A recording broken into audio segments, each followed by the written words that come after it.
আসসালামু আলাইকুম, সকলকে মুঠোফোনে পাঠশালায় স্বাগতম। এখন আমি যে বিষয়টি নিয়ে আলোচনা করব সেটি হচ্ছে পরমাণুর কণা। পরমাণু বলতে কি বুঝি? পরমাণু হচ্ছে মৌলিক পদার্থের ক্ষুদ্রতম কণা। প্রথমে বলা হতো যে মৌলিক পদার্থের ক্ষুদ্রতম কণা অর্থাৎ পরমাণু এটি আর বিভাজ্য করা যায় না, কিন্তু পরে গবেষণা করে দেখা গেল যে পরমাণুকেও বিভাজ্য করা যায় এবং এটি আরও তিনটি ছোট ছোট কণা নিয়ে গঠিত। সেটি হচ্ছে ইলেকট্রন, প্রোটন এবং নিউট্রন। মানে ইলেকট্রনকে আমরা ই দ্বারা প্রকাশ করি, প্রোটনকে পি দ্বারা প্রকাশ করি এবং নিউট্রনকে এন দ্বারা প্রকাশ করলাম। এই ইলেকট্রন, প্রোটন এবং নিউট্রন এগুলোই হচ্ছে পরমাণুর মূল কণিকা। এই তিনটি কণিকা নিয়েই হচ্ছে পরমাণু গঠিত। পরমাণুকে ভাঙলে আমরা কি কি পাবো? ইলেকট্রন, প্রোটন এবং নিউট্রন। তো আমরা এখন এর অবস্থান দেখি। ইলেকট্রন, প্রোটন এবং নিউট্রন পরমাণুর কোথায় অবস্থান করে? প্রোটন এবং নিউট্রন এরা অবস্থান করে একটি পরমাণুর কেন্দ্রে, অর্থাৎ প্রোটন এবং নিউট্রন একই সাথে অবস্থান করে এবং এরা কোথায় অবস্থান করে? পরমাণুর একদম মাঝে অর্থাৎ কেন্দ্রে। এবং ইলেকট্রন সেই প্রোটন এবং নিউট্রন অর্থাৎ এই কেন্দ্রকে মাঝে রেখে অর্থাৎ একে কেন্দ্র করে চারদিকে ঘুরতে থাকে, অর্থাৎ ইলেকট্রন কক্ষপথে অবস্থান করে। তাহলে আমরা কি বুঝলাম? পরমাণুর তিনটি মূল কণিকা হচ্ছে ইলেকট্রন, প্রোটন এবং নিউট্রন, এবং প্রোটন এবং নিউট্রন একসাথে পরমাণুর কেন্দ্রে অবস্থান করে এবং প্রোটন এবং নিউট্রনকে কেন্দ্র করে কক্ষপথে ইলেকট্রনগুলো পরমাণুর চারদিকে ঘুরতে থাকে। এখন এই ইলেকট্রন, প্রোটন এবং নিউট্রন এদের কিছু বৈশিষ্ট্য রয়েছে।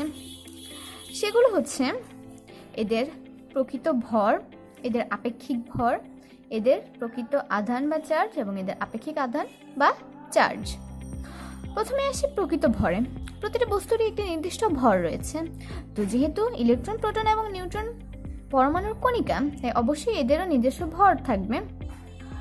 তো ইলেকট্রনের প্রকৃত ভর হচ্ছে 9.110 ইন্টু 10⁻⁻28 গ্রাম। আবার প্রোটনের ভর হচ্ছে 1.673 ইন্টু 10⁻24 গ্রাম এবং নিউট্রনের প্রকৃত ভর হচ্ছে 1.675 ইন্টু 10⁻24 গ্রাম। এই বিষয়গুলো তোমাদের অবশ্যই মনে রাখতে হবে, কারণ তোমাদের এমসিকিউতে এই বিষয়টি খুব বেশি এসে থাকে। তো আপেক্ষিক ভর কি? আপেক্ষিক ভর হচ্ছে কোনো একটি ভরকে একক ধরে অন্য কোনো ভরের তুলনা করা। এখন এক্ষেত্রে আমরা আপেক্ষিক ভর কেন ব্যবহার করি? আমরা আপেক্ষিক ভর ব্যবহার করি কারণ হচ্ছে কি আমরা আমাদের যে কোনো ধরনের হিসাবের ক্ষেত্রে এই প্রকৃত ভর অর্থাৎ এত বড় বড় সংখ্যা ব্যবহার করাটা কিছুটা ঝামেলার। তাই প্রোটনের ভরকে অর্থাৎ 1.67 ইন্টু 10⁻24 গ্রাম একে একক ধরে এর সাথে ইলেকট্রন, প্রোটন এবং নিউট্রনের ভরের তুলনা করা হয়েছে।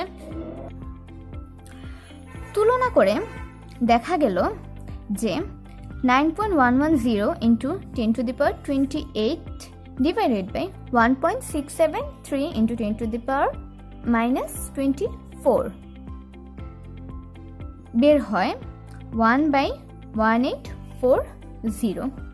আবার প্রোটনকে যখন এই একক অর্থাৎ প্রোটনের ভর দিয়েই ভাগ করা হবে অর্থাৎ তুলনা করা হবে, তখন দেখা যাবে এর আপেক্ষিক ভর আসে 1 এবং নিউট্রনকে যখন একক দিয়ে তুলনা করা হবে অর্থাৎ ভাগ করা হবে প্রোটনের ভর দিয়ে, তখন দেখা যাবে এর আপেক্ষিক ভরও আসবে 1, কারণ প্রোটন এবং নিউট্রনের প্রকৃত ভর কাছাকাছি।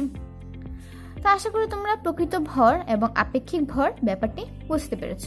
তেমনই ভাবে প্রতিটি কণারই প্রকৃত আধান রয়েছে এবং আপেক্ষিক আধান রয়েছে।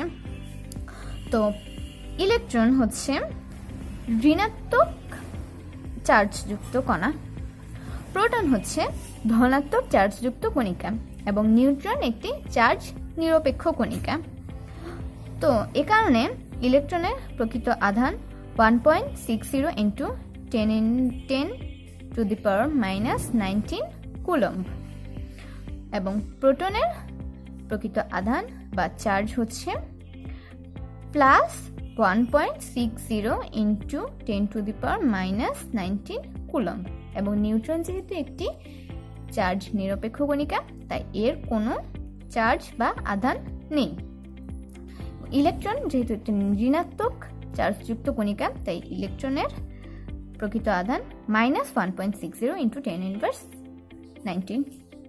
আপেক্ষিক আধানের ক্ষেত্রে ঠিক একইভাবে প্রোটনের আধান বা চার্জটিকে একক ধরে এর সাথে ইলেকট্রন, প্রোটন এবং নিউট্রনের চার্জের তুলনা করলে দেখা যাবে যে ইলেকট্রনের আপেক্ষিক আধান বা চার্জ আসে -1, প্রোটনের আপেক্ষিক আধান বা চার্জ আসে +1 এবং নিউট্রনের আপেক্ষিক আধান বা চার্জ 0, কারণ নিউট্রন একটি আধান নিরপেক্ষ কণিকা। তো আশা করি তোমরা ইলেকট্রন, প্রোটন এবং নিউট্রন ব্যাপারগুলো বুঝতে পেরেছো। যদি তোমাদের কোনো ধরনের কোনো কনফিউশন থাকে অবশ্যই আমাদেরকে জানিয়ে দেবে। ধন্যবাদ সকলকে।